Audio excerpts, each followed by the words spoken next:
What is going on, guys? It's your boy here again, Dean, and today I'm doing a video that's not just for my Shadowverse Evolve people, but it's for every card game player under the sun. So I'm gonna do like a little introduction to, cement myself, appeal to authority is what they like to call this. My name is Dean. I previously have done quite well in a card game called Weiss Schwarz.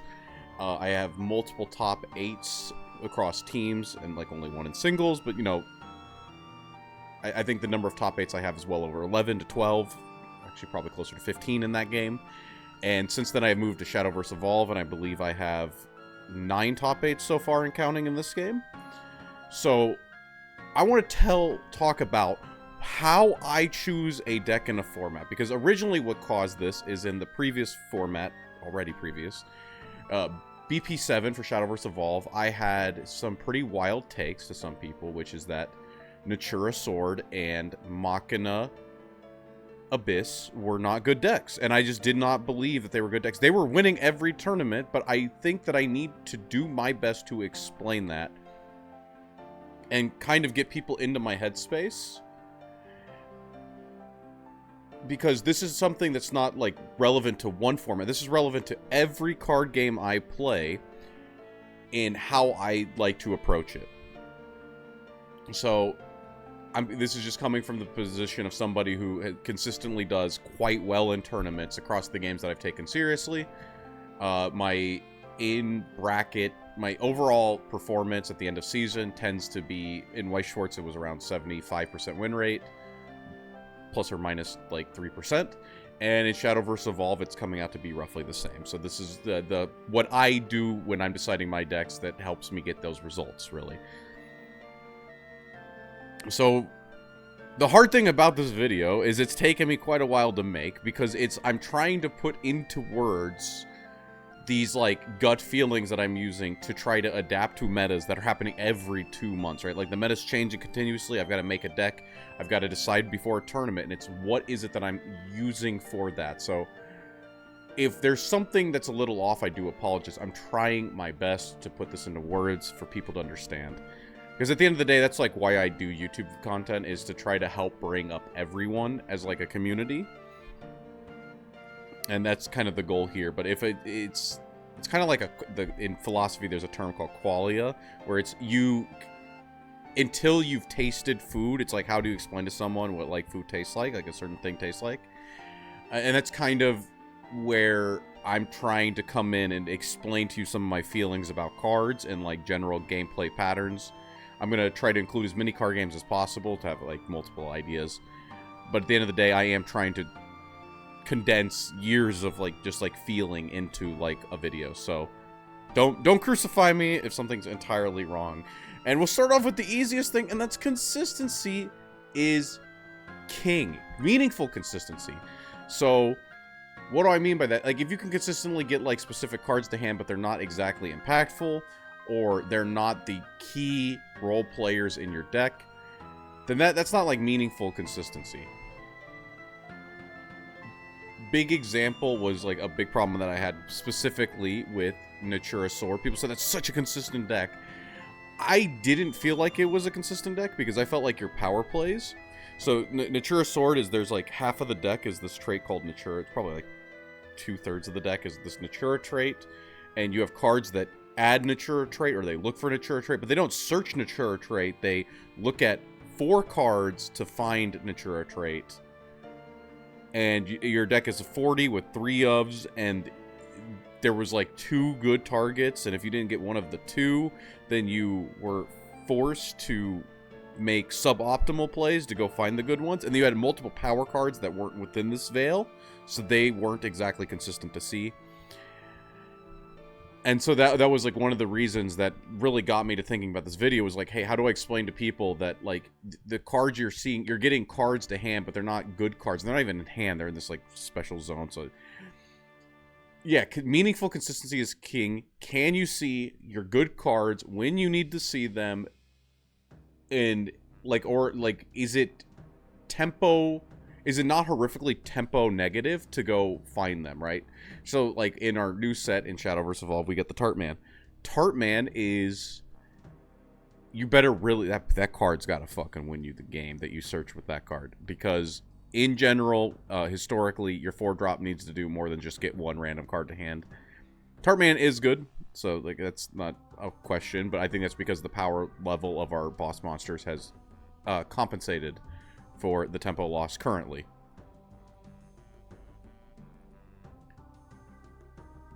I think, yeah, we need to have plays that are impactful enough while not being circumventable enough. What does that mean? I don't like a deck that all I have to do is say this play pattern that is easily achievable, completely, like, or has the potential to, like, ruin your game plan, right? So, within the realm of, I guess, like, we'll use Pokemon as an example once, and then I'll get back to Shadowverse. So, in Pokemon, like, imagine that you're, like, all in on this Greninja break deck or something. See, I don't actually know. Is the Greninja that you have the one of, or, like, you're on the, like, a damage spread deck, and Manaphy's in the format, right? I know that, I think Manaphy rotated or something, but basically, you wouldn't want to, like, make your main strategy something that's as simple as your opponent having, like, this single card on their board, or in the case of Shadowverse, usually what it was a card like Mistalina was actually quite easy to play around, because people are like, oh, it nukes a card. It nukes one card is the thing. It nukes one card, and that's only if you had the Snipe Engrave, the Princess Strike. And when I see that, when I'm playing it and when I'm playing against it, all you have to do is you put guys on board. You put multiple guys on board, and now the Mistalina doesn't have good targets. It, like, hits one thing, and then it leaves them vulnerable. Same thing with, like, the Maisha that can come down later in the game. If you, like, present multiple wards, it becomes harder for them. But there are ways to circumvent that. With that card specifically, with the Mistalina, is a little bit harder due to the nature of the deck.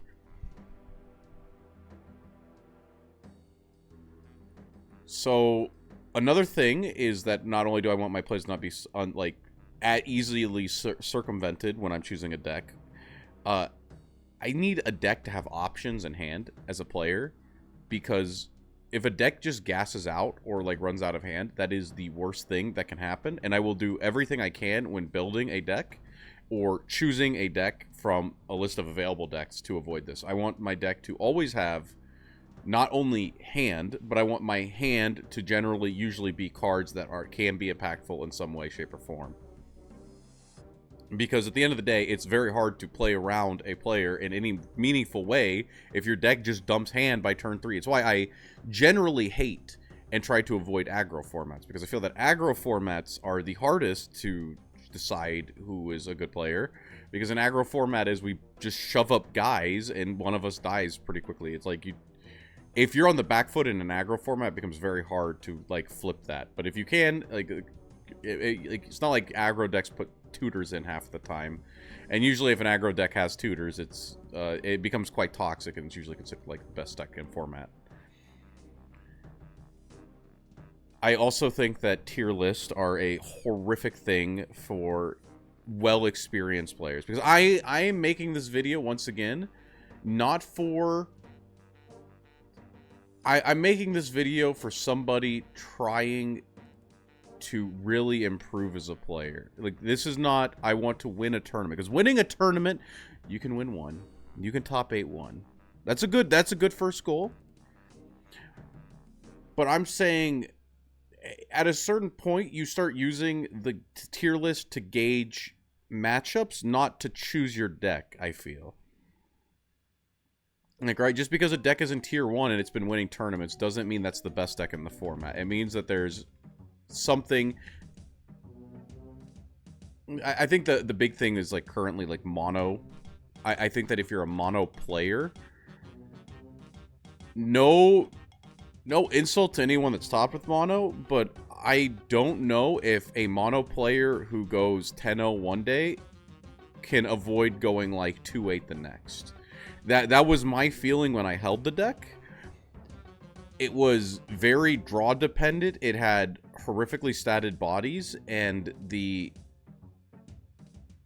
general, like, the way that the game progressed for you versus other decks, it really did feel like you are not in the driver's seat. But that's not to say that mono is a bad deck. It got plenty of tops. It had great conversion. It was coming up 20% of the room. It's 2 top 4s every single tournament. Why is that? Because if anyone is running hot on mono, they feel unstoppable. But and once again, it's like win window, and the way that it plays, I think is like very constricted. So I don't think that it's the right deck if you're trying to consistently top. But if your only goal is just like show up to one tournament and you're like, I need to take it all this one time and I'm feeling lucky today, that's a great deck. But those are usually the decks that I try to avoid when I'm going to a tournament. Another thing I try to avoid when I go to tournaments is mirror matches. If a deck is considered the best deck in the room, or I generally do just try to avoid it if I think the mirror match isn't very skill-based. Currently, we have in Shadowverse Evolve, we're getting 2-cost Abyss. 2-cost Abyss is filled with hand rip, and it requires you... My initial reaction is that deck is insanely good. That deck is unbelievably good if its hand doesn't get hit. It has a lot of cards that generate a ton of hand. It has good tempo tools. It has a ton of healing. And then it goes into the late game, and then it can continue playing the long game, or it can just blow you up out of nowhere. But it has a ton of hand rip. It has a ton of random hand rip. And I don't know how that mirror match goes. So, like, personally, right now, when I'm looking at the control bit of the 2-cost Abyss mirror match, which I expect to be 25% of the room, I personally don't want to play it, because I think that the mirror match is going to be somebody hits, like, we just hit each other's hands until one person runs out of hand rip or hits the key cards of the other person, and then the other person just kind of like explodes and dies. And that to me doesn't sound like a very skillful matchup. It sounds like we're just playing, you know, like Yahtzee against each other or something. And so if a matchup feels like that, or like the Kuon mirror, where there are things you can do,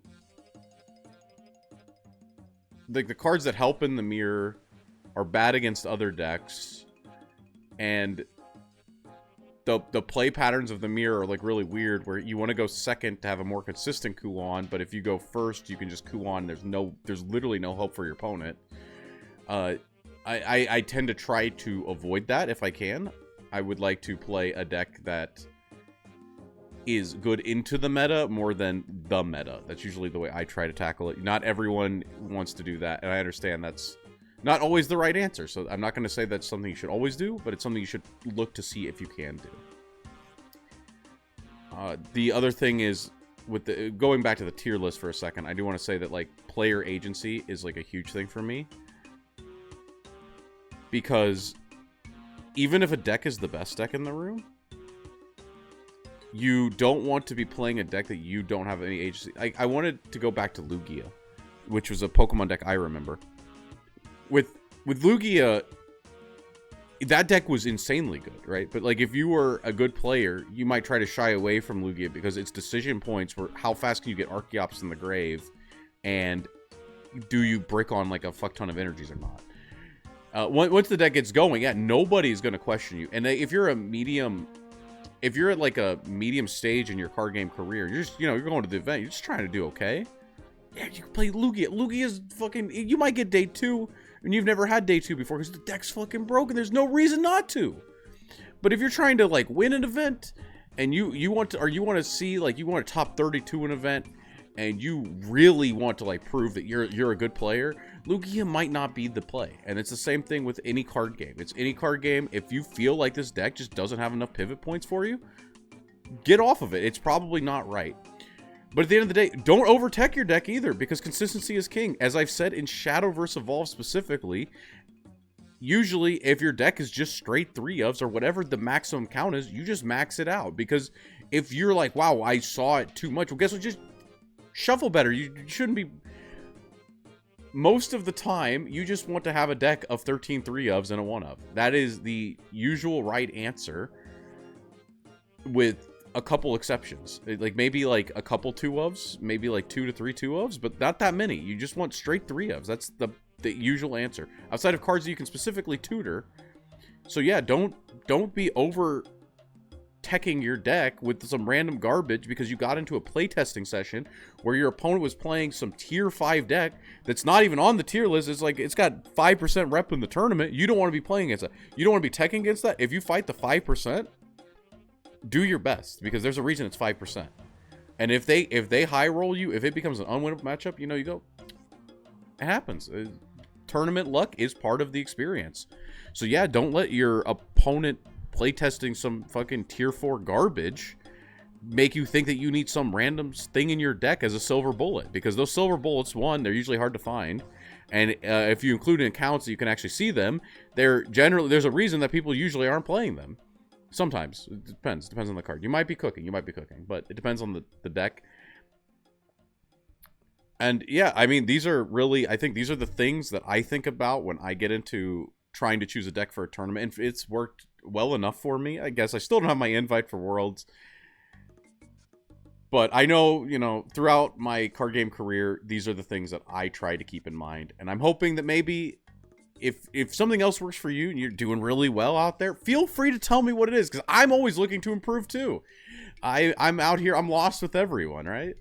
But hopefully I can get you guys in the right mind space, and hopefully, you know, we start seeing, you know, better or different, like more variety. I think like this format was good when we had Valdane come out. Valdane was the best deck. I think Valdane was the best deck this format. It was showing up 10% to 8% of people would show up with Valdane, and we get 2 top 8s, and we get a top 4. That deck is insanely good on conversion, and I think that deck had way more pivot points, way more decisions than like either, and way more consistency than either of the 2 top decks that were just coming up at 50% of the room. Yeah, I'm hoping to see more of that in the future, where we actually, you know, we don't just follow Japan's meta, we start making our own. And I hope to see more of that innovation coming from the other good players out there. And I hope somebody comes away with something in this video. But until next time, this is your boy Dean signing out.